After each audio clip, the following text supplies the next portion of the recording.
Hello साथियों, भड़ास for Bollywood में आप सभी का स्वागत है। साथियों, आज बात करेंगे संजीव कुमार की। संजीव कुमार को जन्मदिन की हार्दिक शुभकामनाएं। जी हाँ, आज उनका 88वां जन्मदिन है। संजीव कुमार के पिता जेठालाल शिवलाल जरीवाला गुजरात के सूरत के एक संपन्न जरी व्यापारी थे। उनके परिवार के पास आलीशान हवेली, घोड़ा गाड़ी और उस दौर की तमाम शानो शौकत थी। लेकिन इतनी संपत्ति होने के बावजूद उनकी निजी जिंदगी में कई दुख आए। संजीव कुमार के भतीजे उदय जरीवाला की किताब Sanjeev Kumar the act we all loved के अनुसार जेठालाल की पहली शादी से दो बेटियां लक्ष्मी और जसू हुई। कुछ समय बाद उनकी पहली पत्नी का बीमारी के कारण निधन हो गया।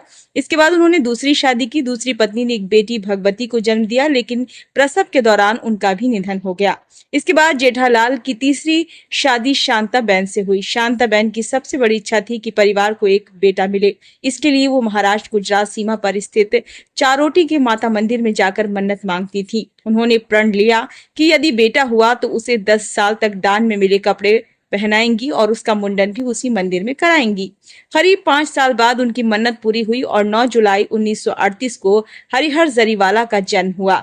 यही हरिहर आगे चलकर हिंदी सिनेमा के मशहूर अभिनेता संजीव कुमार के नाम से पहचाने गए। संजीव कुमार को उनका नाम संजीव कुमार देने का श्रेय फिल्म मेकर सावन कुमार टाक को जाता है। 1960 के दशक की शुरुआत में सावन कुमार ने मुंबई के तेजपाल थिएटर में इप्टा का एक नाटक देखा। उस नाटक में संजीव कुमार की दमदार एक्टिंग ने उन्हें इतना प्रभावित किया कि उन्होंने वहीं तय कर लिया कि वो उन्हें अपनी फिल्म में मौका देंगे। नाटक खत्म होने के बाद उन्होंने संजीव कुमार को चाय पर बुलाया और अपनी फिल्म नौनिहाल की कहानी सुनाने लगे। कहानी सुनते सुनते संजीव कुमार ने हैरानी से पूछा, आप मुझे ये कहानी क्यों सुना रहे हैं? सावन कुमार ने मुस्कुराते हुए जवाब दिया, क्योंकि मैं तुम्हें अपनी फिल्म में लेना चाहता हूँ।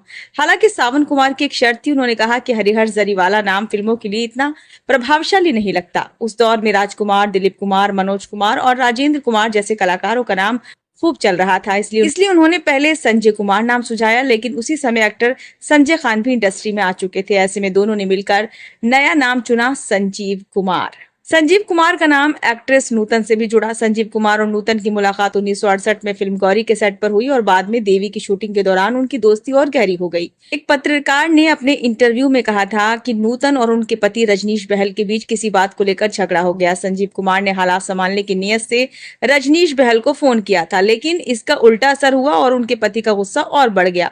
अगले दिन अपने पति को ये भरोसा दिलाने के लिए उनका संजीव कुमार से कोई रिश्ता नहीं है, नूतन शूटिंग के सेट पर पहुंची और संजीव कुमार को थप्पड़ मारा था। इस घटना से फिल्म देवी की शूटिंग रुक गई और दोनों कलाकार अलग अलग चले गए। तो बहुत सारे किस्से हैं संजीव कुमार के। संजीव कुमार की अधूरी प्रेम कहानियों में सबसे चर्चित नाम हेमा मालिनी का है। दोनों का रिश्ता शादी तक पहुंचने की संभावना तक बन गई थी। हालांकि एक शर्त ने इस रिश्ते को हमेशा के लिए खत्म कर दिया। 1972 में फिल्म सीता और गीता की शूटिंग के दौरान संजीव कुमार और हेमा मालिनी के बीच नजदीकियां बढ़ी। संजीव कुमार हेमा मालिनी को लेकर काफी सीरियस थे। दोनों के परिवारों के बीच शादी की बात भी पहुंच गई थी, लेकिन यही एक शर्त ने रिश्ते को तोड़ डाला। हेमा मालिनी की मां जया चक्रवर्ती चाहती थी कि शादी के बाद भी उनकी बेटी फिल्मों में काम करती रहे। वहीं संजीव कुमार का साफ कहना था कि शादी के बाद उनकी पत्नी घर और परिवार को प्राथमिकता दे। इसी मुद्दे पर दोनों के बीच सहमति नहीं बन सकी और रिश्ता टूट गया। उस समय हेमा मालिनी बॉलीवुड की नंबर 1 एक्ट्रेस थी और अपने करियर के पीक पर थी। हेमा मालिनी को उम्मीद थी कि समय के साथ संजीव कुमार अपना फैसला बदल देंगे और उन्हें काम करने की इजाजत दे देंगे, लेकिन ऐसा बिल्कुल नहीं हुआ। आखिरकार दोनों की राहें हमेशा के लिए अलग हो गईं। हेमा मालिनी से रिश्ता टूटने के बाद संजीव कुमार अंदर ही अंदर टूट गए थे। बॉलीवुड की सबसे अधूरी प्रेम कहानियों में से एक संजीव कुमार और सुलक्षणा पंडित की मानी जाती है। फिल्म उलझन की शूटिंग के दौरान सुलक्षणा पंडित संजीव कुमार से बेइंतहा प्यार करने लगी थी। एक बार सुलक्षणा पंडित संजीव कुमार को मंदिर ले गई और कहा, मेरी मांग में सिंदूर भर दो, लेकिन संजीव कुमार ने ऐसा करने से मना कर दिया। संजीव कुमार को अपनी दिल की बीमारी के बारे में पता था।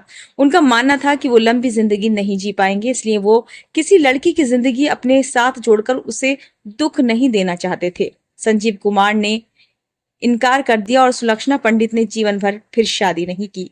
वहीं 1985 में संजीव कुमार के निधन ने उन्हें गहरा सदमा पहुंचाया। संयोग की बात यह रही कि सुलक्षणा पंडित का निधन 6 नवंबर 2025 को हुआ।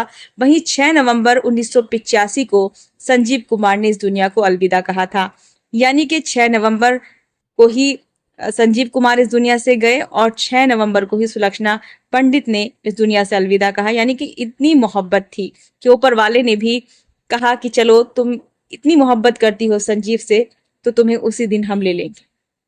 तो ऐसा होता है प्यार। फिल्म शोले में निर्देशक रमेश सिप्पी ने ठाकुर बलदेव सिंह के किरदार के लिए संजीव कुमार को चुना था, क्योंकि वो हर तरह के किरदार को बेहद प्रभावशाली ढंग से निभाने में माहिर थे। रमेश सिप्पी ने एक बार बताया था एक इंटरव्यू में कि धर्मेंद्र फिल्म में अपने किरदार को लेकर असमंजस में थे। वो ठाकुर का रोल निभाना चाहते थे। उन्होंने रमेश सिप्पी से कहा था, फिल्म का मुख्य किरदार ठाकुर का है, इसलिए ये रोल मुझे करना चाहिए। इस पर रमेश सिप्पी ने मजाकिया अंदाज में कहा, अगर तुम ठाकुर बनोगे तो वीरू का किरदार संजीव कुमार निभाएंगे और फिर हेमा मालिनी के साथ रोमांस करने का मौका भी उन्हें ही मिलेगा।